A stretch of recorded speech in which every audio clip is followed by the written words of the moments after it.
दोस्तों, आपका मेरे एक्सीलेंट एजुकेशन फॉर एवरीवन में एक बार फिर से स्वागत है। मैंने आपको फर्स्ट वीडियो में बताया था अरविंद घोष के शिक्षा दर्शन। अब मैं आपको बताऊंगी अरविंद घोष के अनुसार शिक्षा के उद्देश्य। तो चलिए शुरू करते हैं। Aims of education according to Arvind Ghosh. Maharshi Arvind ने शिक्षा के उद्देश्य को बहुत विस्तृत रूप से लिया है। शिक्षा को उन्होंने शारीरिक एवं मानसिक शुद्धि का साधन माना और इसी के द्वारा आध्यात्मिक विकास आवश्यक माना। उनके अनुसार शिक्षा के उद्देश्य निम्नलिखित है। फर्स्ट, आध्यात्मिक विकास।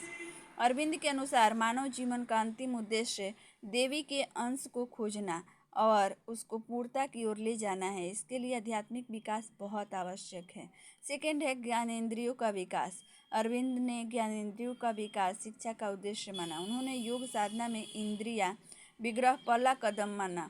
उन्होंने ज्ञानेंद्रियों के प्रशिक्षण पर बल दिया। उन्होंने आँख, नाक, कान, जिह्वा, त्वचा के द्वारा अलावा मस्तिष्क को भी ज्ञानेंद्रिय माना। वे मस्तिष्क को छठी ज्ञानेंद्रिय माना।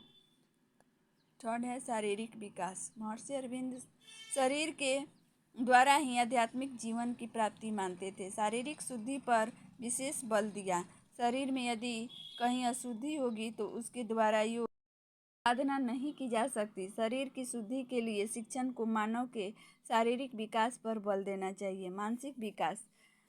मानसिक शक्तियों का विकास करना भी उन्होंने शिक्षा का उद्देश्य माना। इसमें मानव की कल्पना, स्मृति, तर्क, चिंतन, निर्णय आदि शक्तियों का विकास करना माना है। इन शक्तियों के बिना मनुष्य ज्ञानेंद्रियों को नियंत्रण में नहीं रख सकता और न ही आध्यात्मिक की प्राप्ति ही कर सकता है। इसलिए बालक की मानसिक शक्तियों का विकास प्रारंभ से ही करना चाहिए। अंतःकरण का विकास। अरविंद घोष के अनुसार शिक्षा का उद्देश्य अंतःकरण का विकास है और इस अंतःकरण के विकास के 4 स्तर माने हैं: चित्त, मानस, बुद्धि और ज्ञान।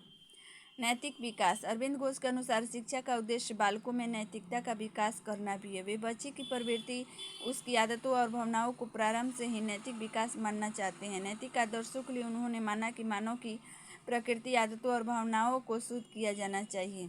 चेतना की उत्पत्ति। श्री अरविंद के विचारों को से प्रत्येक प्राणी में एक दैवीय शक्ति विद्यमान है। इसी दैवीय शक्ति को पहचानने की चेतना का उत्पन्न करना ही शिक्षा का उद्देश्य है। व्यक्तित्व का समन्वित विकास। समन्वित व्यक्तित्व वह है जिसमें मस्तिष्क का पूर्ण विकास हो गया हो।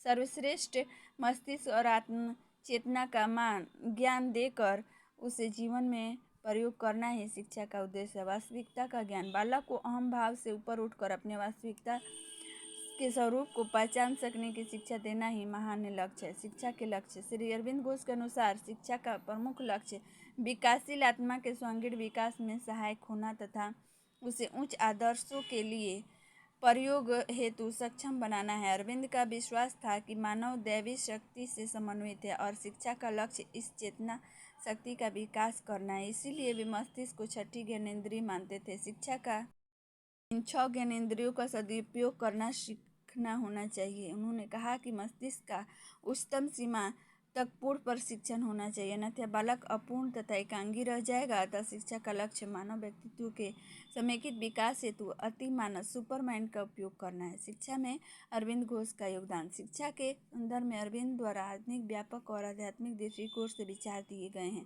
आध्यात्मिक एकता पर बल, योग विश्वविद्यालय की स्थापना, मातृभाषा में शिक्षा प्रदान करना, बाल केंद्रित शिक्षा का समर्थन, आवश्यकता अनुसार पाठ्यक्रम का निर्माण एवं शिक्षण विधियों के संदर्भ में महत्वपूर्ण विचार दिए हैं। अरविंद द्वारा पांडिचेरी में स्थापित अंतर्राष्ट्रीय शिक्षा केंद्र विश्वविद्यालय हैं।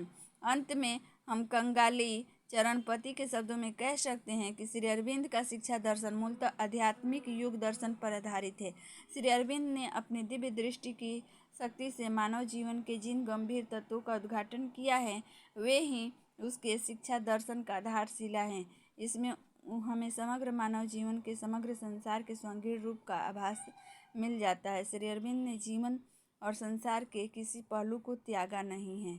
इस प्रकार श्री अरविंद घोष का शिक्षा दर्शन समाप्त हुआ। Thank you.